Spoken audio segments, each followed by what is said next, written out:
بسم اللہ الرحمن الرحیم۔ السلام علیکم دوستو، آج کی اس ویڈیو میں ہم آپ کو حضرت جنید بغدادی رحمۃ اللہ علیہ کے پس منظر کے بارے میں بتائیں گے۔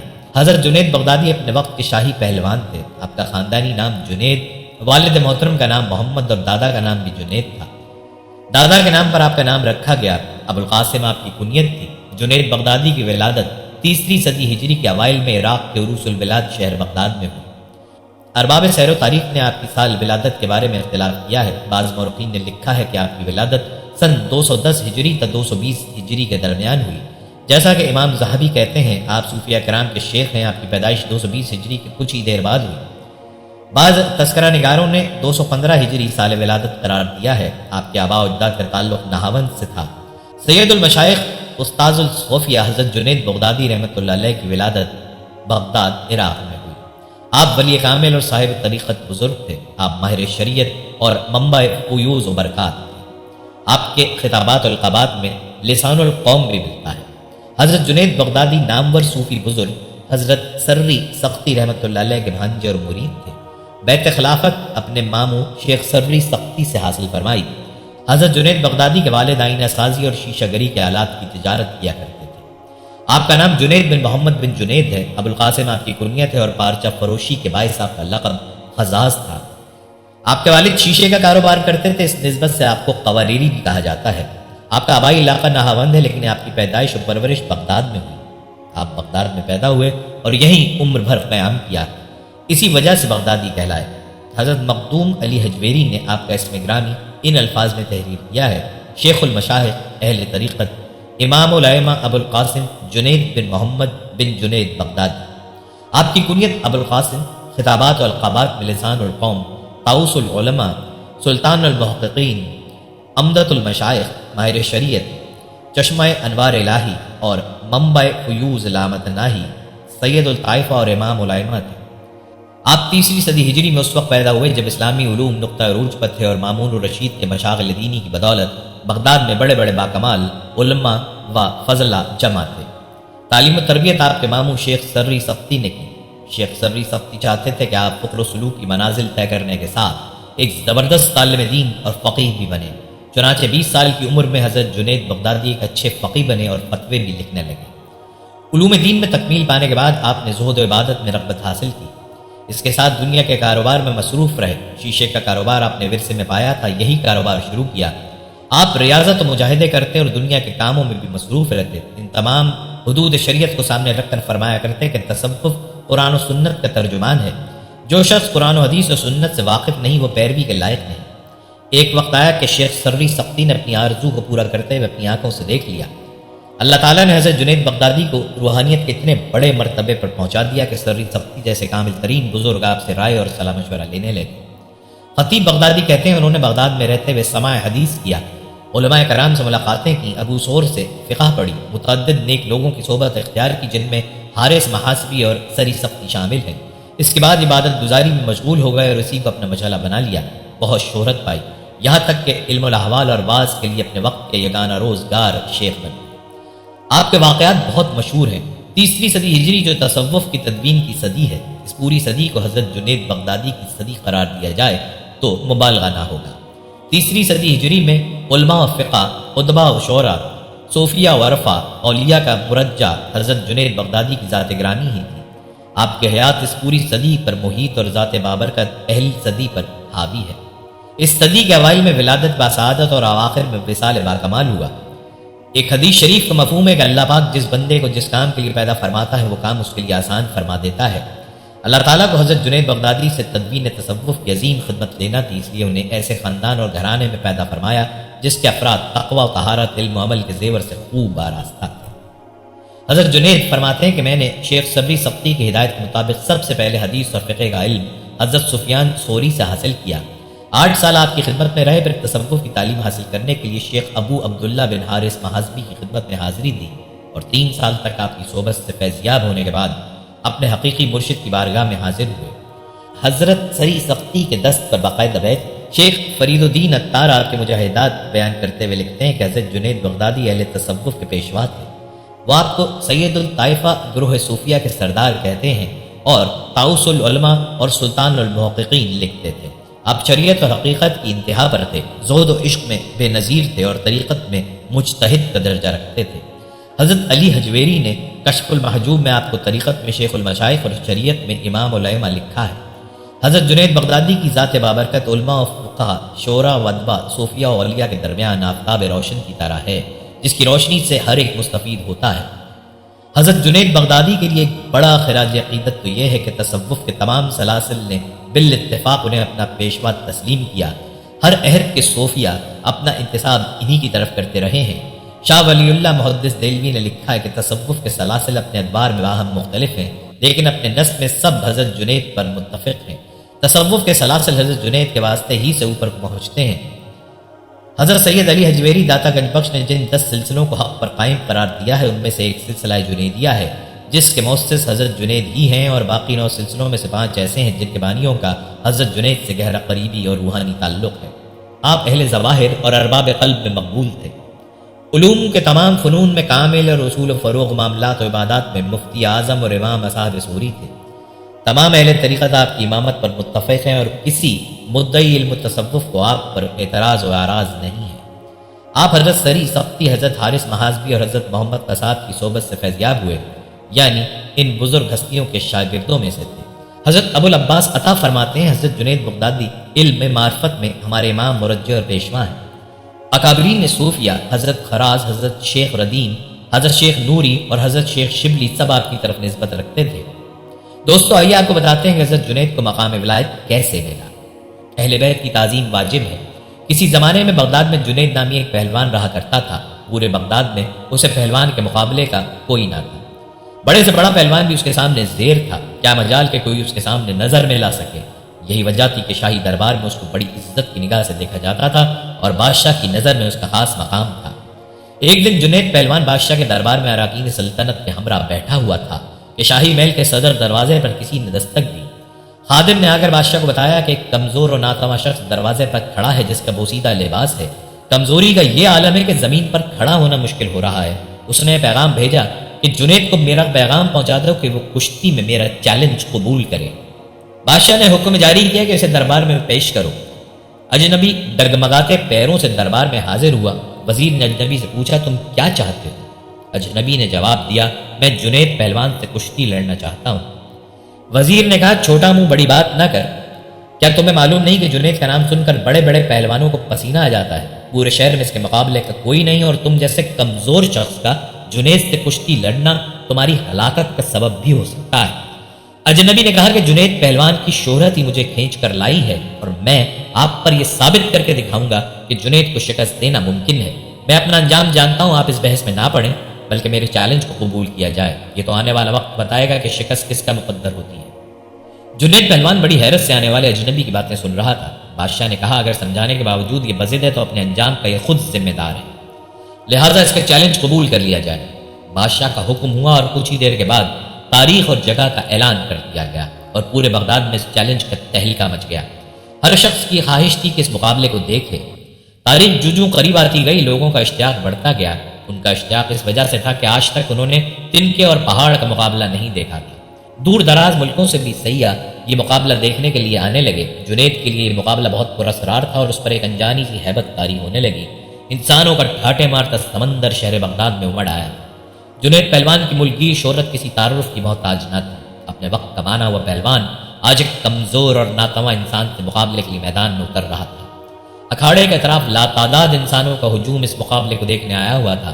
بادشاہ وقت اپنے سلطنت کے اراکین کے ہمراہ اپنی کرسیوں پر بیٹھ چکے تھے۔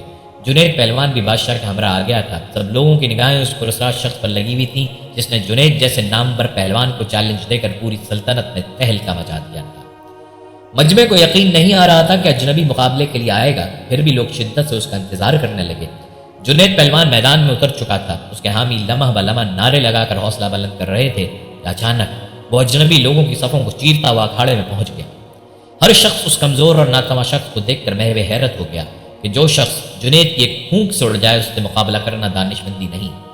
لیکن اس کے باوجود سارا مجمع دھڑکتے دل کے ساتھ اس کشتی کو دیکھنے لگا۔ کشتی کا آغاز ہوا تو دونوں آمنے سامنے ہوئے۔ ہاتھوں میں ہاتھ ڈالے گئے، پنجہ آزمائی شروع ہوئی۔ اس سے پہلے کہ جنید کوئی داؤ لگا کر اجنبی کو زیر کرتے، اجنبی نے آہستہ سے جنید سے کہا، اے جنید ذرا اپنا کان میرے قریب لاؤ، میں آپ سے کچھ کہنا چاہتا ہوں۔ اجنبی کی باتیں سن کر جنید قریب ہوا اور کہا کیا کہنا چاہتے ہو؟ اجنبی بولا اے جنید میں کوئی پہلوان نہیں ہوں، زمانے کا ستایا ہوا ہوں، میں آل رسول صلی اللہ علیہ وآلہ وسلم ہوں، سید گھرانے سے میرا تعلق ہے، میرا ایک چھوٹا سا کنبہ کئی ہفتوں سے فاقوں میں مبتلا جنگل میں پڑا ہوا ہے، چھوٹے چھوٹے بچے شدت بھوک سے بے جان ہو چکے ہیں، خاندانی غیرت کسی سے دست سوال نہیں کرنے دیتی، سید زادیوں کے جسم پر کپڑے پھٹے ہوئے ہیں، بڑی مشکل سے یہاں تک پہنچا ہوں، میں نے اس امید پر تمہیں کشتی کا چیلنج دیا ہے کہ تمہیں حضور اکرم صلی اللہ علیہ وآلہ وسلم کے گھرانے سے عقیدت ہے، آج خاندان نبوت کی لاج رکھ لیجئے، میں وعدہ کرتا ہوں کہ آج اگر تم نے میری لاج رکھی تو کل میدان حشر میں اپنے نانا جان سے عرض کر کے فتح و کامرانی کا تاج تمہارے سر پر رکھواؤں گا، تمہاری ملکی شہرت اور اعزاز کی ایک قربانی خاندانی نبوت کے سوکھے ہوئے چہروں کی شادابی کے لیے کافی ہوگی، تمہاری یہ قربانی کبھی بھی ضائع نہیں ہونے دی جائے۔ اجنبی شخص کے چند جملے جنید پہلوان کے جگر میں اتر گئے، اس کا دل گھائل اور آنکھیں اشکبار ہو گئیں، سید زادے کی اس پیشکش کو فوراً قبول کر لیا اور اپنی عالمگیر شہرت، عزت و عظمت آل رسول صلی اللہ علیہ وآلہ وسلم پر قربان کرنے میں ایک لمحے کی تاخیر نہ کی، فوراً فیصلہ کر لیا کہ اس سے بڑھ کر میری عزت و ناموس کا اور کون سا موقع ہو سکتا ہے کہ دنیا کی اس محدود عزت کو خاندان نبوت کی اڑتی ہوئی خاک پر قربان کر دوں۔ اگر سید گھرانے کی مرجھائی ہوئی کلیوں کی شادابی کے لیے میرے جسم کا خون کام آ سکتا ہے تو جسم کا ایک ایک قطرہ تمہاری خوشحالی کے لیے دینے کے لیے تیار ہوں۔ جنید فیصلہ دے چکا، اس کے جسم کی توانائی اب سلب ہو چکی تھی۔ اجنبی شخص پنجہ آزمائی کا ظاہری مظاہرہ شروع کر دیا، کشتی لڑنے کا انداز جاری تھا، پیکرے بدلے جا رہے تھے کہ اچانک جنید نے ایک داؤ لگایا، پورا مجمع جنید کے حق میں نعرے لگاتا رہا، جوش و خروش بڑھتا گیا، جنید داؤ کے جوہر دکھاتا تو مجمع نعروں سے گونج اٹھتا، دونوں باہم گتم گتا ہو گئے، یکایک لوگوں کی پلکیں جھپکیں، دھڑک دل کے ساتھ آنکھیں کھلیں تو ایک ناقابل یقین منظر آنکھوں کے سامنے آ گیا، جنید چاروں شانے چت پڑا تھا اور خاندان نبوت کا شہزادہ سینے پر بیٹھے فتح کا پرچم بلند کر رہا تھا، پورے مجمع پر سکتہ طاری ہو چکا تھا، حیرت کا تلسم ٹوٹا اور پورے مجمع نے سید زادے کو گود میں اٹھا لیا، میدان کا فاتح لوگوں کے سروں پر سے گزر رہا تھا، ہر طرف انعام و اکرام کی بارش ہونے لگی، خاندان نبوت کا یہ شہزادہ بیش بہا قیمتی انعامات لے کر اپنی پناہگاہ کی طرف چل دیا، اس شکست سے جنید کا وقار لوگوں کے دلوں سے ختم ہو چکا تھا، ہر شخص انہیں حقارت سے دیکھتا گزر رہا تھا، زندگی بھر لوگوں کے دلوں میں سکہ جمانے والا آج انہی لوگوں کے تانوں کو سن رہا تھا، رات ہو چکی تھی، لوگ اپنے اپنے گھروں کو جا چکے تھے، عشاء کی نماز سے فارغ ہو کر جنید اپنے بستر پر لیٹا، اس کے کانوں میں سید زادے کے وہ الفاظ بار بار گونجتے رہے، آج میں وعدہ کرتا ہوں کہ اگر تم نے میری لاج رکھی تو کل میدان حشر میں اپنے نانا جان سے عرض کر کے فتح و کامرانی کا تاج تمہارے سر پر رکھواؤں گا۔ جنید سوچتا کیا واقعی ایسا ہوگا؟ کیا مجھے شرف حاصل ہوگا کہ حضور سرور کونین حضرت محمد صلی اللہ علیہ وآلہ وسلم کے ہاتھوں سے یہ تاج میں پہنوں؟ نہیں، میں اس قابل نہیں، لیکن خاندان نبوت کے شہزادے نے مجھ سے وعدہ کیا ہے، آل رسول کا وعدہ غلط نہیں ہو سکتا، یہ سوچتے سوچتے جنید نیند کے آغوش میں پہنچ چکا تھا۔ نیند میں پہنچتے ہی دنیا کے حجابات نگاہوں کے سامنے سے اٹھ چکے تھے، ایک حسین خواب نگاہوں کے سامنے تھا اور گنبد خضرا نگاہوں کے سامنے جلوہ گر ہوا، جس سے ہر سمت روشنی بکھرنے لگی، ایک نورانی ہستی جلوہ فرما ہوئی جن کے حسن و جمال سے جنید کی آنکھیں خیرہ ہو گئی، دل کیف و سرور میں ڈوب گیا، در و دیوار سے آوازیں آنے لگیں، الصلاۃ والسلام علیک یا رسول اللہ، جنید سمجھ گیا یہ تو میرے آقا ہیں جن کا میں کلمہ پڑھتا ہوں، فوراً قدموں سے لپٹ گئے۔ حضور اکرم صلی اللہ علیہ وآلہ وسلم نے فرمایا اے جنید اٹھو، قیامت سے پہلے اپنی قسمت کی سرفرازی کا نظارہ کرو، نبی زادوں کے ناموس کے لیے شکست کی ذلتوں کا انعام قیامت تک قرض رکھا نہیں جائے گا، سر اٹھاؤ، تمہارے لیے فتح و کرامت کی دستار لے کر آیا ہوں، آج سے تمہیں عرفان و تقرب کے سب سے اونچے مقام پر فائز کیا جاتا ہے، تمہیں اولیاء کرام کی سروری کا اعزاز مبارک ہو۔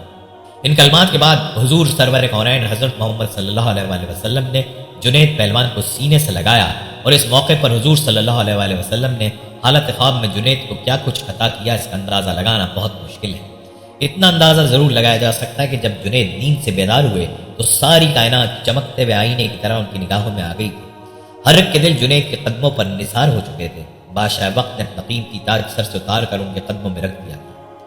بغداد کا یہ پہلوان آج سید الطائفہ سیدنا حضرت جنید بغدادی کے نام سے سارے عالم میں مشہور ہو چکا ہے، ساری کائنات کے دل ان کے لیے جھک گئے تھے، گویا ایک سید زادے کی تعظیم کی وجہ سے آپ کو یہ مقام عالی شان عطا کیا گیا۔ دوستو اب آپ کو آپ رحمۃ اللہ علیہ کی زندگی سے کچھ ایمان افروز واقعات بتاتے ہیں جنہیں سن کر یقیناً آپ لوگوں کا ایمان تازہ ہوگا۔ جنید بغدادی کے زمانے میں ایک بہت مشہور ڈاکو تھا، وہ ڈاکہ زنی سے باز نہیں آتا تھا، یہاں تک کہ کئی مرتبہ پکڑا گیا، قاضی اسے ہر بار پکڑے جانے پر کبھی 100 کبھی 200 کبھی 300 دروں کی سزا دیتے، اسے اس وقت تک 16,000 درے لگ چکے تھے، مگر وہ اس قبیح فعل سے باز نہیں آتا تھا، حتیٰ کہ اس کا ایک ہاتھ بھی کاٹ دیا گیا مگر وہ باز نہ آیا اور اپنے ایک ہاتھ سے ہی چوری اور ڈاکہ زنی کرتا رہا۔ لوگ اس سے بہت خوفزدہ رہتے، کوئی اس کے سامنے جانے کی جرات نہ کرتا۔ ایک دن ایسا ہوا کہ وہ ڈاکو جنید بغدادی کے گھر چوری کی نیت سے داخل ہوا۔ حضرت جنید بغدادی نے تجارت کی غرض سے کچھ کپڑے اور دیگر اشیاء منگوا کر رکھی ہوئی تھی اور انہیں 2-3 گٹھریوں میں باندھ رکھا تھا۔ مشہور ڈاکو جب دیوار کود کر گھر میں داخل ہوا تو اسے وہ سامان جو گٹھریوں میں بندھا پڑا تھا نظر آ گیا۔ وہ ایک ہاتھ ہونے کے باعث ان کو اٹھا کر لے جانے سے قاصر تھا اور ابھی یہ سوچ رہا تھا کہ کسی کو اس سامان کو اٹھا لے جانے کے لیے مدد کے لیے لایا جائے کہ اسی اسنا میں حضرت جنید بغدادی نماز تہجد کے لیے نیند سے بیدار ہوئے اور اپنے گھر کے صحن میں تشریف لائے۔ ڈاکو کی نظر آپ پر پڑی، اس نے سمجھا کہ شاید یہ اس گھر کا کوئی نوکر ہے جو مالکوں کے بیدار ہونے سے قبل گھر کے کام کے لیے بیدار ہوا ہے۔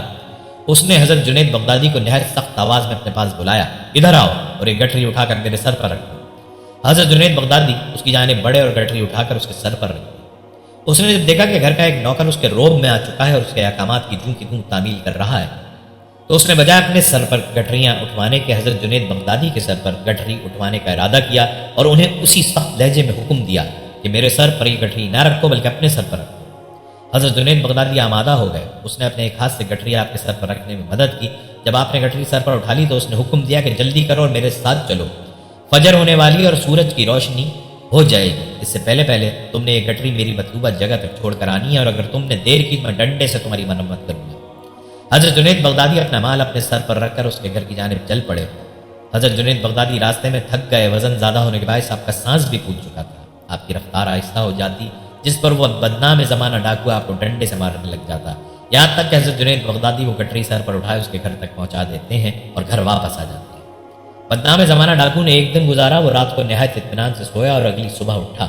اسے خیال آیا کہ جس گھر میں نے گزشتہ روز چوری کی واردات کی اور سامان سر کا اسی گھر کے نوکر کے ذریعے یہاں تک لایا ہوں، کہیں وہ میرا راز فاش نہ کر دے۔ مجھے اس سے متعلق خبر رکھنی چاہیے اور چل کے دیکھنا چاہیے کہ آیا وہاں لوگ جمع ہیں یا نہیں۔ اگر تو جمع ہوئے تو یقیناً اس نوکر نے میرا راز فاش کر دیا ہوگا اور وہ تفتیش کر رہے ہوں گے، اور اگر وہاں خاموشی ہوئی تو یقیناً نوکر نے میرے متعلق کسی کو ڈر کے مارے نہیں بتایا ہوگا۔ چنانچہ وہ آپ کے گھر کی جانب چل پڑا۔ وہاں پہنچ کر کیا دیکھتا ہے کہ لوگ آ رہے ہیں اور گھر میں قطار در قطار داخل ہو رہے ہیں۔ گھر میں داخل ہونے والے افراد حلیے سے نہایت پرہیزگار اور متقی لگ رہے تھے۔ وہ بڑا حیران ہوا۔ اس نے کسی سے پوچھا کہ یہ لوگ کہاں جا رہے ہیں؟ اسے بتایا گیا کہ کیا جانتے نہیں یہ گھر ایک بہت بڑے شیخ پیر کامل کا ہے۔ اس نے استفسار کیا کہ کیا میں ان کو دیکھ سکتا ہوں؟ بتایا گیا کہ ہاں دیکھ سکتے ہو۔ معلومات دینے والے نے اسے اپنے ساتھ لیا اور گھر میں داخل ہو گیا۔ اس دوران ڈاکو نے اپنا کٹا ہوا ہاتھ چھپا لیا کہ کہیں گھر کا نوکر اسے پہچان نہ لے۔ گھر میں داخل ہو کر اس نے دیکھا کہ وہی نوکر جس سے اس نے گٹری اٹھوائی اور گھر تک مارتا ہوا لے گیا تھا وہ مسند ارشاد پر تشریف فرما ہے۔ معلوم کرنے پر پتہ چلا کہ حضرت جنید بغدادی ہیں جو ولی کامل ہیں۔ اس کے دل کی دنیا بدل گئی، آپ کی مجلس میں گناہوں سے توبہ کی اور آپ سے بیعت ہوا۔ روایات میں آتا ہے کہ بغداد کا بدنام ڈاکو پھر ایسا ہوا کہ حضرت جنید بغدادی نے اسے اپنی خلافت عطا فرمائی۔ اللہ والوں کی مجلس کا اپنا ہی اثر ہے، کہاں بغداد کا مشہور چور اور ڈاکو اور کہاں جنید بغدادی کا خلیفہ۔ یہ اللہ والوں کی محفل کا اثر تھا کہ دل کی دنیا بدل گئی اور راہ راست اختیار۔ آپ فرماتے ہیں ایک بار میرے دل میں خواہش پیدا ہوئی کہ میں ابلیس اللعین کو دیکھوں۔ حضرت جنید بغدادی فرماتے ہیں ایک روز میں مسجد کے دروازے پر کھڑا تھا کہ ایک بوڑھا آیا جو دور سے میری طرف دیکھ رہا تھا۔ جب میں نے اس کو دیکھا تو اپنے دل میں وحشت کا اثر محسوس کیا۔ جب وہ میرے نزدیک آیا تو میں نے پوچھا اے بوڑھے تو کون ہے کہ میری نظر اثر و وحشت سے تجھے دیکھنے کا تاب نہیں لاتی اور تیری نحوست کی ہیبت کو میرا دل برداشت نہیں کرتا؟ کہنے لگا میں وہی ہوں جس کو دیکھنے کی تیرے دل میں خواہش تھی۔ حضرت جنید بغدادی فرماتے ہیں میں نے اس سے پوچھا وہ کون سی چیز تھی جس نے تجھے حضرت سیدنا آدم کو سجدہ کرنے سے باز رکھا؟ کہنے لگا اے جنید آپ کا یہ خیال ہے کہ غیر خدا کو سجدہ کر لیتا؟ حضرت جنید بغدادی فرماتے ہیں میں اس کے کلام سے حیران ہوا اور اس کا کلام مجھ پر اثر کرنے کو تھا کہ مجھے الہام ہوا اے جنید اس کو کہہ دو تو جھوٹ بولتا ہے، اگر تو بندہ تھا تو رب ذوالجلال والاکرام کے حکم سے باہر نہ ہوتا اور اس کی نہیں سے تقرب نہ کرتا۔ شیطان نے میرے دل کی آواز سن لی اور چیخ ماری اور بولا اللہ کی قسم تو نے مجھے جلا ڈالا، نظر سے غائب ہو گیا۔ یہ حکایت آپ کی عصمت کے تحفظ پر دلیل ہے، اس لیے کہ اللہ اپنے ولی کی خود نگرانی فرماتا ہے اور ہر حالت میں مکرہ شیطان سے محفوظ رکھتا ہے۔ دوستو ایک مرتبہ ایک مرید کے دل میں یہ اعتقاد پیدا ہوا کہ میں کسی درجے پر پہنچ چکا ہوں۔ اس نے حضرت جنید بغدادی سے کچھ آراز کیا۔ ایک دن وہ آپ کی خدمت عالیہ میں حاضر ہوا کہ تجربہ کرے اور دیکھے کہ میرا خیال آپ کا منکشف ہوا ہے یا نہیں۔ حضرت جنید بغدادی نور فراست سے اس کی حالت ملاحظہ فرما رہے تھے۔ اس نے آپ سے سوال کیا تو حضرت جنید بغدادی نے فرمایا جواب عبارتی خواہی یا مانوی، الفاظ اور عبارت میں جواب چاہتا ہے یا حقیقت معنی؟ اس نے کہا دونوں طرح۔ جواب ارشاد فرماتے آپ نے فرمایا عبارتی جواب تو یہ ہے کہ اگر میرا تجربہ کرنے کے بجائے اپنا تجربہ کر لیتا تو میرے تجربے کا محتاج نہ ہوتا اور اس جگہ تجربے کی غرض سے نہ آتا، اور معنوی جواب یہ ہے کہ میں نے تجھے منصب ولایت سے معزول کیا۔ مرید کا چہرہ سیاہ ہو گیا اور وہ چیخنے لگا اور پکارنے لگا کہ حضور، راحت یقین میرے دل سے جاتی رہی ہے۔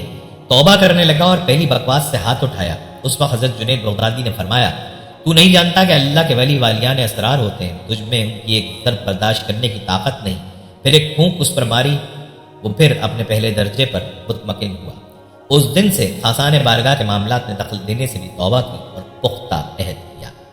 ایک دن حضرت جنید بغدادی لڑکپن کے ایام میں بچوں سے کھیل رہے تھے کہ آپ کے ماموں حضرت سری سختی نے فرمایا اے لڑکے، شکر کے بارے میں تم کیا کہتے ہو؟ آپ نے جواب عرض کیا کہ شکر یہ ہے کہ اس کے گناہوں پر مدد طلب نہ کرے، یعنی معصیت اور گناہوں سے بچے۔ حضرت سری سختی فرماتے ہیں میں اس کی بات سن کر بہت ڈرنے لگا کہ تیری زبان سے جو بات نکلی ہے وہ تیرا حصہ نہ بن جائے۔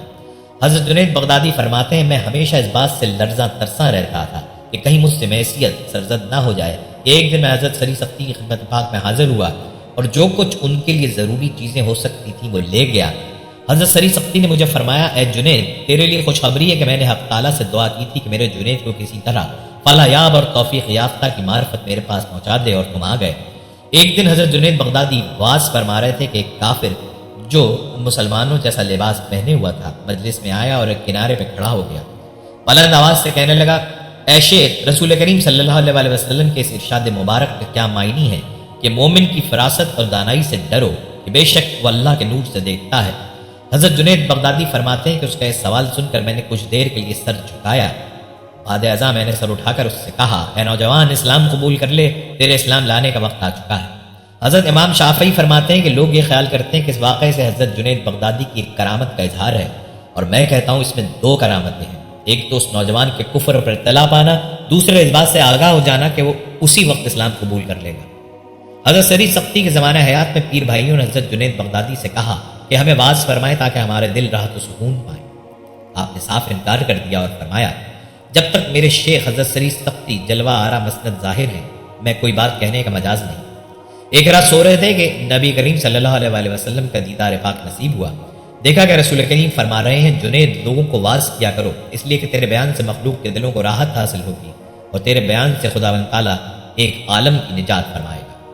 جب بیدار ہوئے تو دل میں خطرہ پیدا ہوا کہ میں اپنے مرشد کے درجے سے اتنا بلند ہو گیا ہوں کہ رسول کریم نے مجھے حکم دعوت فرمایا ہے۔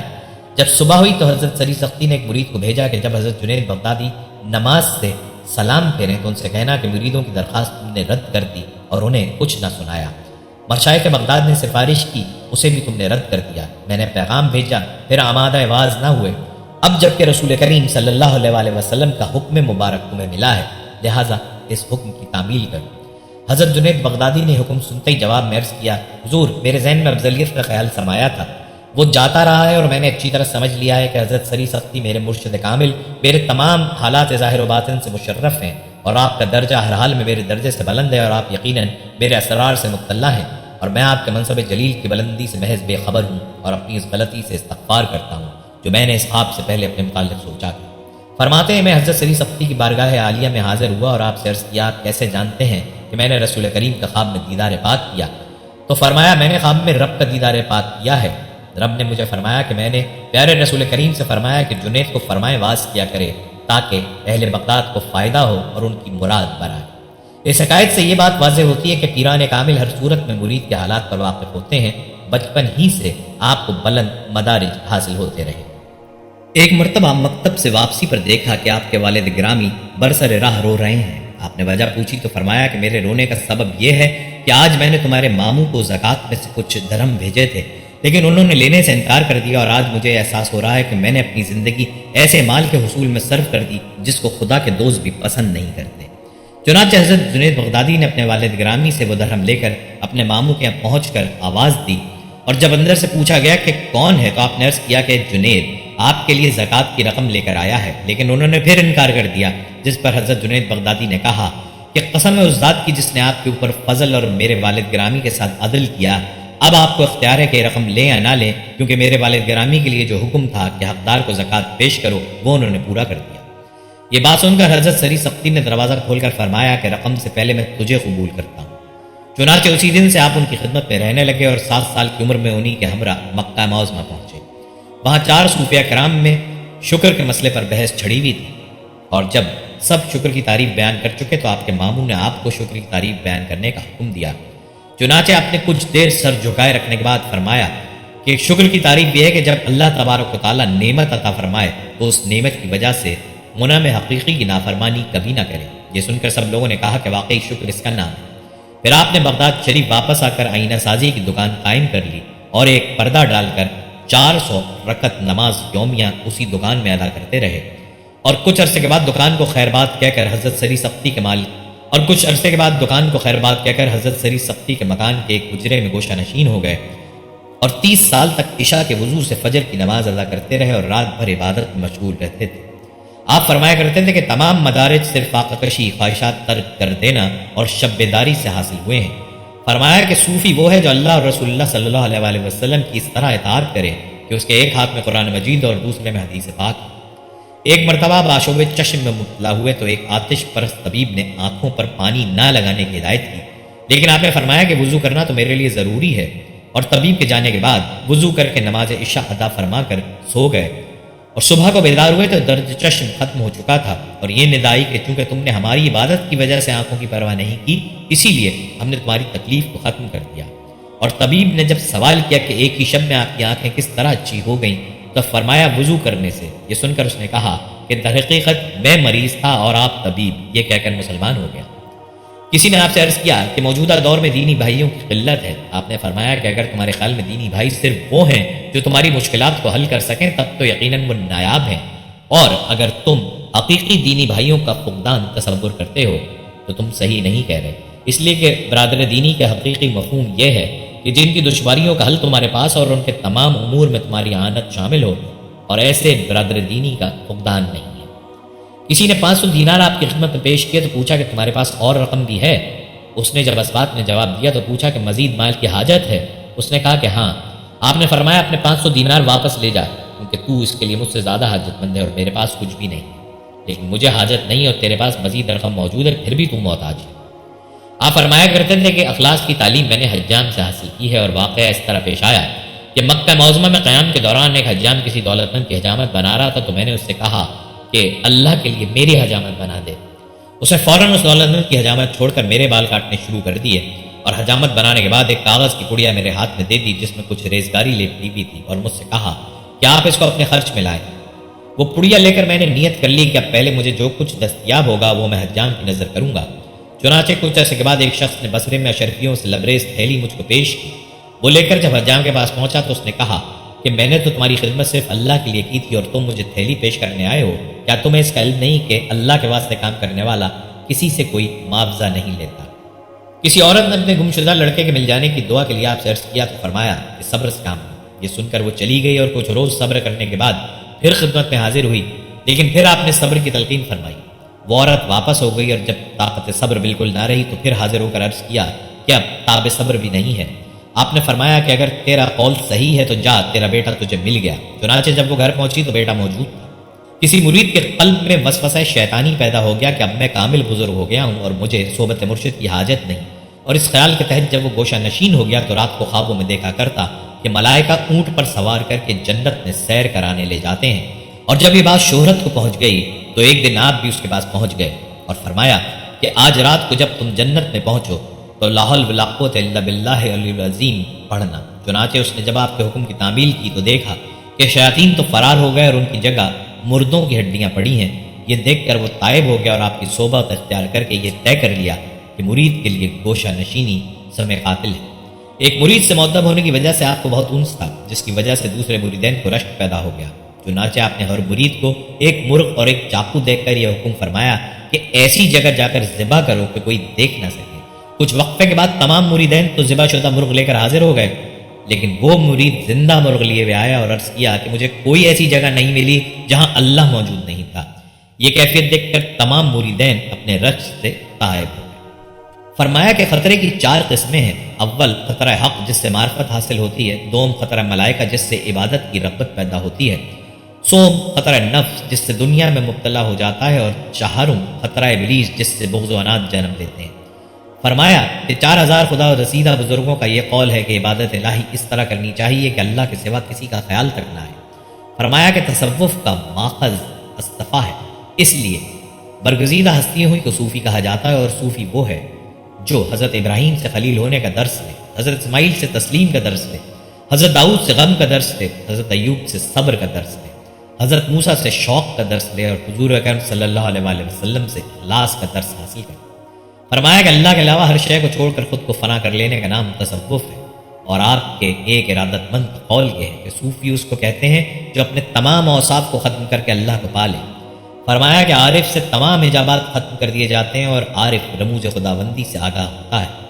فرمایا کہ اخلاص کی تعریف یہ ہے کہ اپنے بہترین اعمال کو قابل قبول تصور نہ کرتے ہوئے نفس کو فنا کر ڈالے، اور شفقت کا مفہوم یہ ہے کہ اپنی پسندیدہ شے دوسرے کے حوالے کر کے احسان نہ جتائے۔ فرمایا کہ جو درویش اللہ کی رضا پر راضی رہے وہ سب سے برتر ہے، اور ایسے لوگوں کی صحبت اختیار کرنی چاہیے جو احسان کر کے بھول جاتے ہیں اور تمام لغزشوں کو نظر انداز کرتے رہیں۔ فرمایا کہ بندہ وہی ہے جو اللہ کے سوا کسی کی پرستش نہ کرے۔ پھر فرمایا کہ مرید وہ ہے جو اپنے علم کا نگران رہے، اور مراد وہ ہے جس کو آنت الہی حاصل ہو، کیونکہ مرید تو دوڑنے والا ہوتا ہے، اور دوڑنے والا کبھی اڑنے والے کا مقابلہ نہیں کر سکتا۔ فرمایا کہ ترک دنیا سے عقبہ مل جاتی ہے۔ پھر فرمایا کہ تواضع نام ہے سر جھکا کر رکھنے اور زمین پر سونے کا۔ فرمایا کہ حجابات کی 6 قسمیں ہیں، 3 عام بندوں کے لیے، اول نفس، دوم مخلوق اور سوم دنیا، اور 3 خاص بندوں کے لیے، اول عبادت، دوم اجر اور سوم کرامات پر اظہار۔ فرمایا کہ حلال سے حرام کی جانب متوجہ ہونا اہل دنیا کی لغزش ہے، اور فنا سے بقا کی طرف رجوع کرنا زہاد کی لغزش ہے۔ فرمایا کہ قلب مومن دن میں 70 مرتبہ گردش کرتا ہے، لیکن قلب کافر 70 برس میں 1 مرتبہ بھی گردش نہیں کرتا۔ آپ اپنی مناجات اس طرح شروع کرتے کہ اے اللہ روز محشر مجھے اندھا کر کے اٹھانا، اس لیے کہ جس کو تیرا دیدار نصیب نہ ہو اس کا نابینا رہنا اس لیے اولا ہے کہ وہ کسی دوسری شے کو بھی نہ دیکھ سکے۔ دم مرگ میں آپ نے لوگوں سے فرمایا کہ مجھ کو وضو کرا دو، چنانچہ دوران وضو انگلیوں میں خلال کرنا بھول گئے تو آپ کی یاد دہانی پر خلال کر دیا گیا۔ اس کے بعد آپ نے سجدے میں گر کر گریہ ازاری شروع کر دی، اور جب لوگوں نے سوال کیا کہ آپ اس قدر عابد ہو کر کیوں روتے ہیں، فرمایا کہ اس وقت سے زیادہ میں کبھی محتاج نہیں۔ پھر تلاوت قرآن مجید میں مشغول ہو کر فرمایا کہ اس وقت قرآن مجید سے زیادہ میرا کوئی مونس و ہمدم نہیں، اور اس وقت میں اپنی عمر بھر کی عبادت کو اس طرح ہوا میں معلق دیکھ رہا ہوں کہ جس کو تیز و تند ہوا کے جھونکے ہلا رہے ہیں، اور مجھے علم نہیں کہ ہوا فراق کی ہے یا وصال کی، اور دوسری طرف فرشتہ اجل اور پل صراط ہے، اور میں عادل قاضی پر نظریں لگائے ہوئے اس کا منتظر ہوں کہ نہ جانے مجھ کو کدھر جانے کا حکم دیا جائے۔ اسی طرح آپ نے سورہ البقرہ کی 70 آیت مبارکہ تلاوت فرمائی، اور عالم سکرات میں جب لوگوں نے عرض کیا کہ اللہ اللہ کیجئے تو فرمایا کہ میں اس کی طرف سے غافل نہیں ہوں۔ پھر انگلیوں پر وظیفہ خوانی شروع کر دی، اور جب دائیں ہاتھ کی انگشت شہادت پر پہنچے تو انگلی اوپر اٹھا کر بسم اللہ الرحمن الرحیم پڑھی، اور آنکھیں بند کرتے ہی روح قفس انصری سے پرواز کی۔ کسی بزرگ نے خواب میں آپ سے پوچھا کہ ملک نکیر کو آپ نے کیا جواب دیا؟ فرمایا کہ جب انہوں نے پوچھا کہ من ربو، تو میں نے مسکرا کر جواب دیا کہ میں ازل ہی میں الستو بربکم کا جواب بلا کہہ کر دے چکا ہوں، اس کے لیے غلاموں کو جواب دینا کیا دشوار ہے۔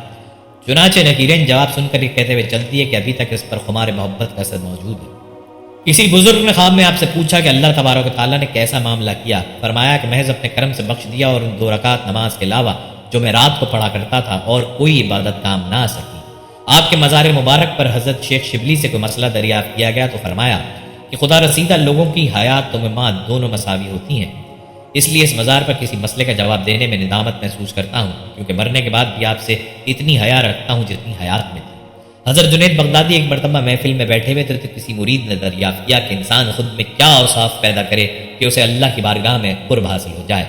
آپ نے فرمایا 8 اوصاف رکھنے والا شخص اللہ کی بارگاہ میں قرب حاصل کر سکتا ہے: سخاوت، رضا، صبر، خاموشی، غربت، سیاحت، گدڑی اور فقر۔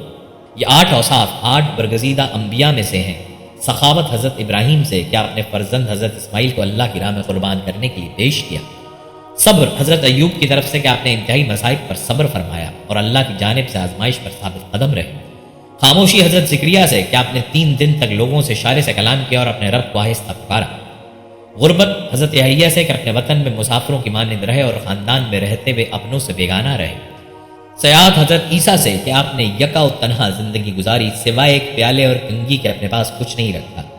جب آپ نے دیکھا کہ کسی نے اپنے دونوں ہاتھوں کو ملا کر پانی پیا تو آپ نے اپنا پیالہ توڑ دیا۔ جب کسی نے انگلیوں سے بالوں کو کنگھی کی تو آپ نے کنگھی بھی توڑ دی۔ گدڑی حضرت موسیٰ سے کہ آپ نے قیمتی لباس کے بجائے معمولی لباس پہنا، اور فقر سید عالم صلی اللہ علیہ وآلہ وسلم سے ہے کہ جنہیں کائنات کے تمام خزانوں کی کنجیاں عطا کی گئیں، اور ارشاد ہوا کہ آپ خود کو مشقت میں نہ ڈالیے بلکہ ان خزانوں کو استعمال کیجیے، لیکن آپ نے عرض کیا کہ اے میرے رب، مجھے اس کی حاجت نہیں، میری خواہش یہ ہے کہ ایک روز شکم سیر ہوں تو 2 روز فاقے میں رہوں۔ حضرت جنید بغدادی فرماتے ہیں کہ جس میں یہ 8 صفات ہوں، سمجھ لو کہ وہ اللہ کی بارگاہ میں سرخرو ہوا اور اللہ کا مقرب بندہ بن گیا۔ دوستو، ایک مرید کے مؤدب ہونے کی وجہ سے آپ کو بہت انس تھا، جس کی وجہ سے دوسرے مریدین کو رشک پیدا ہوا۔ چنانچہ آپ نے ہر مرید کو ایک مرغ اور ایک چاقو دے کر حکم فرمایا کہ ایسی جگہ جا کر ذبح کرو کہ کوئی دیکھ نہ سکے۔ کچھ وقفے کے بعد تمام مریدین تو ذبح شدہ مرغ لے کر حاضر ہو گئے، لیکن وہ مرید زندہ مرغ لیے ہوئے آیا اور عرض کیا کہ مجھے کوئی ایسی جگہ نہیں ملی جہاں اللہ موجود نہیں تھا۔ یہ کیفیت دیکھ کر تمام مریدین اپنے رشک سے قائب ہو۔ کہتے ہیں ایک بار شیخ جنید بغدادی سفر کے ارادے سے بغداد روانہ ہوئے۔ حضرت شیخ کے کچھ مرید ساتھ تھے۔ شیخ نے مریدوں سے پوچھا، تم لوگوں کو بہلول کا حال معلوم ہے؟ لوگوں نے کہا، حضرت وہ تو ایک دیوانہ ہے، آپ اس سے مل کر کیا کریں گے؟ شیخ نے جواب دیا، ذرا بہلول کو تلاش کرو، مجھے اس سے کام ہے۔ مریدوں نے شیخ کے حکم کی تعمیل اپنے لیے سعادت سمجھی۔ تھوڑی جستجو کے بعد ایک صحرا میں بہلول کو ڈھونڈ نکالا اور شیخ کو اپنے ساتھ لے کر وہاں پہنچے۔ شیخ بہلول کے سامنے گئے تو دیکھا کہ بہلول سر کے نیچے ایک اینٹ رکھے ہوئے دراز ہیں۔ شیخ نے سلام کیا تو بہلول نے جواب دے کر پوچھا، تم کون ہو؟ میں ہوں جنید بغدادی۔ تو اے ابو القاسم، تم ہی وہ شیخ بغدادی ہو جو لوگوں کو بزرگوں کی باتیں سکھاتے ہو؟ جی ہاں، کوشش تو کرتا ہوں۔ اچھا، تو تم اپنے کھانے کا طریقہ تو جانتے ہی ہوگے؟ کیوں نہیں، بسم اللہ پڑھتا ہوں اور اپنے سامنے ایک چیز کھاتا ہوں، چھوٹا نوالا بناتا ہوں، آہستہ آہستہ چباتا ہوں، دوسروں کے نوالوں پر نظر نہیں ڈالتا اور کھانا کھاتے وقت اللہ کی یاد سے غافل نہیں ہوتا۔ پھر دوبارہ کہا، جو لقمہ بھی کھاتا ہوں الحمدللہ کہتا ہوں، کھانا شروع کرنے سے پہلے ہاتھ دھوتا ہوں اور فارغ ہونے کے بعد بھی ہاتھ دھوتا ہوں۔ یہ سن کر بہلول اٹھ کھڑے ہوئے اور اپنا دامن شیخ جنید کی طرف جھٹک دیا۔ پھر ان سے کہا، تم انسانوں کے پیر مرشد بننا چاہتے ہو اور حال یہ ہے کہ اب تک کھانے پینے کا طریقہ بھی نہیں جانتے۔ یہ کہہ کر بہلول نے اپنا راستہ لیا۔ شیخ کے مریدوں نے کہا، یا حضرت، یہ شخص تو دیوانہ ہے۔ ہاں، دیوانہ تو ہے، مگر اپنے کام کے لیے ہوشیاروں کے بھی کان کاٹتا ہے، اس سے سچی بات سننا چاہیے، آؤ اس کے پیچھے چلیں، مجھے اس سے کام ہے۔ بہلول ایک ویرانے میں پہنچ کر ایک جگہ بیٹھ گئے۔ شیخ بغدادی اس کے پاس پہنچے تو انہوں نے شیخ سے پھر یہ سوال کیا، کون ہو تم؟ میں ہوں بغدادی شیخ، جو کھانا کھانے کا طریقہ نہیں جانتا۔ بہلول نے کہا، خیر تم کھانا کھانے کے آداب سے ناواقف ہو تو گفتگو کا طریقہ جانتے ہی ہوگے۔ شیخ نے جواب دیا، جی ہاں جانتا ہوں۔ تو بتاؤ کس طرح بات کرتے ہو؟ میں ہر بات ایک اندازے کے مطابق کرتا ہوں، بے موقع اور بے حساب نہیں بولے جاتا، سننے والوں کی سمجھ کا اندازہ کر کے خلق خدا کو اللہ اور رسول صلی اللہ علیہ وآلہ وسلم کے احکام کی طرف توجہ دلاتا ہوں۔ یہ خیال رکھتا ہوں کہ اتنی باتیں نہ کہوں کہ لوگ مجھ سے بیزار ہو جائیں، باطنی اور ظاہری علوم کے نقطہ نظر میں رکھتا ہوں۔ اس کے ساتھ گفتگو کے آداب سے متعلق کچھ اور باتیں بھی بیان کی۔ بہلول نے کہا، کھانا کھانے کے آداب تو ایک طرف رہے، تمہیں تو بات کرنے کا ڈھنگ بھی نہیں آتا۔ پھر شیخ سے منہ پھیرا اور ایک طرف چل دیے۔ مریدوں سے خاموش نہ رہا گیا۔ انہوں نے کہا، یا حضرت، یہ شخص تو دیوانہ ہے، آپ دیوانے سے بھلا کیا توقع رکھتے ہیں؟ بھائی مجھے تو اس سے کام ہے، تم لوگ نہیں سمجھ سکتے۔ اس کے بعد شیخ نے پھر بہلول کا پیچھا کیا۔ بہلول نے مڑ کر دیکھا اور کہا، تمہیں کھانا کھانے اور بات کرنے کے آداب نہیں معلوم ہے، سونے کا طریقہ تو تمہیں معلوم ہی ہوگا۔ شیخ نے کہا، جی ہاں معلوم ہے۔ اچھا بتاؤ تم کس طرح سوتے ہو؟ جب میں عشاء کی نماز اور درود و غضائب سے فارغ ہوتا ہوں تو سونے کے کمرے میں چلا جاتا ہوں۔ یہ کہہ کر شیخ نے سونے کے وہ آداب بیان کیے جو انہیں بزرگان دین کی تعلیم سے حاصل ہوئے تھے۔ بہلول نے کہا، معلوم ہوا ہے کہ تم سونے کے آداب بھی نہیں جانتے۔ یہ کہہ کر بہلول نے جانا چاہا تو حضرت جنید بغدادی نے ان کا دامن پکڑ لیا اور کہا، اے حضرت، میں نہیں جانتا، اللہ کے واسطے تم مجھے سکھاؤ۔ کچھ دیر بعد بہلول نے کہا، میاں یہ جتنی باتیں تم نے کہیں سب بات کی چیزیں ہیں، اصل بات مجھ سے سنو۔ کھانے کا اصل طریقہ یہ ہے کہ سب سے پہلے حلال کی روزی ہونی چاہیے۔ اگر غذا میں حرام کی ملاوٹ ہو جائے تو جو آداب تم نے بیان کیے ان کے برتنے سے کوئی فائدہ نہ ہوگا اور دل روشن ہونے کے بجائے اور تاریک ہو جائے گا۔ شیخ جنید نے بے ساختہ کہا، جزاک اللہ خیر، اللہ تمہارا بھلا کرے۔ پھر بہلول نے بتایا، گفتگو کرتے وقت سب سے پہلے دل کا پاک اور نیت کا صاف ہونا ضروری ہے، اور اس کا بھی خیال رہے کہ جو بات کہی جائے اللہ کی رضامندی کے لیے ہو۔ اگر کوئی غرض کے دنیاوی مطلب کا لگاؤ یا بات فضول قسم کی ہوگی تو خواہ کتنے ہی اچھے الفاظ میں کہی جائے گی، تمہارے لیے وبال بن جائے گی۔ اس لیے ایسے کلام سے خاموشی بہتر ہے۔ پھر سونے کے متعلق بتایا، اس طرح سونے سے متعلق جو کچھ تم نے کہا وہ بھی اصل مقصود نہیں ہے۔ اصل بات یہ کہ جب تم سونے لگو تو تمہارا دل بغض، کینے اور حسد سے خالی ہو، تمہارے دل میں دنیا اور مال دنیا کی محبت نہ ہو، اور نیند آنے تک اللہ کے ذکر میں مشغول رہو۔ بہلول کی بات ختم ہوتے ہی حضرت جنید بغدادی نے ان کے ہاتھوں کو بوسہ دیا اور ان کے لیے دعا کی۔ شیخ جنید کے مرید یہ منظر دیکھ کر حیران رہ گئے۔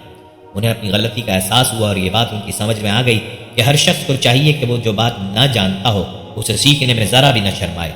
حضرت جنید اور بہلول کے اس واقعے سے سب سے بڑا سبق یہی حاصل ہوتا ہے کہ کچھ نہ جاننے پر بھی دل میں یہ جاننا کہ ہم بہت کچھ جانتے ہیں بہت نقصان پہنچانے والی بات ہے۔ اس سے اصلاح اور ترقی کے راستے بند ہو جاتے ہیں اور انسان گمراہی میں پھنسا رہ جاتا ہے۔ حضرت جنید بغدادی فرماتے ہیں کہ میں ایک مرتبہ تنہا حج کے لیے گیا۔ مکہ مکرمہ میں قیام کے دوران میرا معمول تھا کہ جب رات زیادہ ہو جاتی تو طواف کرتا تھا۔ ایک مرتبہ ایک نوجوان لڑکی کو دیکھا، وہ طواف کر رہی تھی اور اشعار پڑھ رہی تھی۔ میں نے عشق کو بہت چھپایا مگر وہ نہیں چھپ سکا، اب تو کھلم کھلا میرے پاس ڈیرا ڈال دیا ہے۔ جب شوق بڑھتا ہے تو اس کے ذکر سے دل بے چین ہو جاتا ہے، اور اگر میں اپنے محبوب سے قریب ہونا چاہتی ہوں تو وہ مجھ سے قریب ہو جاتا ہے، اور وہ ظاہر ہوتا ہے تو میں اس میں فنا ہو جاتی ہوں اور پھر اسی کے لیے زندہ ہو جاتی ہوں، اور وہ مجھے کامیاب کرتا ہے حتیٰ کہ میں مست و بے خود ہو جاتا ہوں۔ حضرت جنید بغدادی عورت کے اس عمل کو کچھ دیر تک برداشت کرتے رہے، پھر جب اس خاتون کی آواز طواف میں خلل انداز ہونے لگی تو آپ اس کے قریب پہنچے اور نہایت پرجلال لہجے میں فرمانے لگے، اے بے خبر، تجھے اس مقدس و محترم مقام پر اپنی ناپاک آرزوئیں بیان کرتے ہوئے شرم نہیں آتی؟ عورت نے معذرت کرنے کے بجائے اسی قسم کے چند اور عاشقانہ اشعار پڑھ دیے۔ حضرت جنید بغدادی مزید کچھ کہنا چاہتے تھے کہ وہ عورت آپ سے پوچھنے لگی، میں کیا کر رہی ہوں، اسے چھوڑو، تم یہ بتاؤ کہ خدا کا طواف کرتے ہو یا خانہ خدا کا؟ حضرت جنید بغدادی نے کسی تعامل کے بغیر فرمایا، ہم اہل ایمان خانہ خدا کا طواف کرتے ہیں۔ حضرت جنید بغدادی کا جواب سن کر عورت بے قرار ہو گئی اور اس نے آسمان کی طرف دیکھتے ہوئے نہایت پرسوز لہجے میں کہا، تیری ذات پاک ہے، تیری مخلوق میں ایسے لوگ بھی ہیں جو پتھر کی طرح بے حس ہیں اور پتھر کے گرد طواف کرتے ہیں، انہیں بتا کہ تیری مرضی کیا ہے اور تو ان سے کیا چاہتا ہے۔ عورت کی زبان سے ادا ہونے والے الفاظ سن کر حضرت جنید بغدادی پر وجد کی ایسی کیفیت طاری ہوئی کہ دنیا و مافیہ سے بے خبر ہو گئے۔ پھر جب ہوش آیا تو وہ عورت غائب تھی جس نے آپ کو بڑے مؤثر اور منفرد انداز میں توحید پرستی کا سبق دیا تھا۔ یہ تھے آپ رحمۃ اللہ علیہ کی زندگی سے کچھ ایمان افروز واقعات، جن میں یقیناً اہل عقل کی نشانیاں ہیں کہ اللہ کے نیک بندے کیسے ہوتے ہیں اور ان کی حیات کیسی ہوتی ہے۔ اب آپ دوستوں کو آپ رحمۃ اللہ علیہ کی کچھ حکمت بری باتیں بتاتے ہیں۔ آپ رحمۃ اللہ علیہ فرماتے ہیں کہ اخلاص بندے اور رب کے درمیان ایک راز ہے جسے نہ تو فرشتہ جان سکتا ہے کہ لکھ لے، اور نہ شیطان کے اسے خراب کر سکے، اور نہ خواہش نفس کے اسے اپنی طرف مائل کر سکے۔ جس نے خود کو دل سے پہچان لیا اس کی زبان گنگ ہو گئی، کیونکہ مشاہدے میں بیان کرنا حجاب معلوم ہوتا ہے۔ فرمایا کہ خطرے کی 4 قسمیں ہیں۔ اول خطرہ حق جس سے معرفت حاصل ہوتی ہے، دوم خطرہ ملائکہ جس سے عبادت کی رغبت پیدا ہوتی ہے، سوم خطرہ نفس جس سے دنیا میں مبتلا ہو جاتا ہے، اور چہارم خطرہ ابلیس جس سے بغض و ناد جنم دیتے ہیں۔ فرمایا کہ 4000 خدا رسیدہ بزرگوں کا یہ قول ہے کہ عبادت الہی اس طرح کرنی چاہیے کہ اللہ کے سوا کسی کا خیال تک نہ ہو۔ فرمایا کہ تصوف کا ماخذ اصطفیٰ ہے، اس لیے برگزیدہ ہستی ہی کو صوفی کہا جاتا ہے، اور صوفی وہ ہے جو حضرت ابراہیم سے خلیل ہونے کا درس لے، حضرت اسماعیل سے تسلیم کا درس لے، حضرت داؤد سے غم کا درس لے، حضرت ایوب سے صبر کا درس لے، حضرت موسیٰ سے شوق کا درس لے، اور حضور اکرم صلی اللہ علیہ وسلم سے اخلاص کا درس حاصل کرے۔ فرمایا کہ اللہ کے علاوہ ہر شے کو چھوڑ کر خود کو فنا کر لینے کا نام تصوف ہے، اور آپ کے ایک ارادت مند کا قول یہ ہے کہ صوفی اس کو کہتے ہیں جو اپنے تمام اوصاف کو ختم کر کے اللہ کو پالے۔ فرمایا کہ عارف سے تمام حجابات ختم کر دیے جاتے ہیں اور عارف رموز خداوندی سے آگاہ ہوتا ہے۔ فرمایا کہ اخلاص کی تعریف یہ ہے کہ اپنے بہترین اعمال کو قابل قبول تصور نہ کرتے ہوئے نفس کو فنا کر ڈالے، اور شفقت کا مفہوم یہ ہے کہ اپنی پسندیدہ شے دوسرے کے حوالے کر کے احسان نہ جتائے۔ فرمایا کہ جو درویش اللہ کی رضا پر راضی رہے وہ سب سے برتر ہے، اور ایسے لوگوں کی صحبت اختیار کرنی چاہیے جو احسان کر کے بھول جاتے ہیں اور تمام لغزشوں کو نظر انداز کرتے رہیں۔ فرمایا کہ بندہ وہی ہے جو اللہ کے سوا کسی کی پرستش نہ کرے۔ پھر فرمایا کہ مرید وہ ہے جو اپنے علم کا نگراں رہے، اور مراد وہ ہے جس کو آنت الہی حاصل ہو، کیونکہ مرید تو دوڑنے والا ہوتا ہے اور دوڑنے والا کبھی اڑنے والے کا مقابلہ نہیں کر سکتا۔ فرمایا کہ ترک دنیا سے عقبہ مل جاتی ہے۔ پھر فرمایا کہ تواضع نام ہے سر جھکا کر رکھنے اور زمین پر سونے کا۔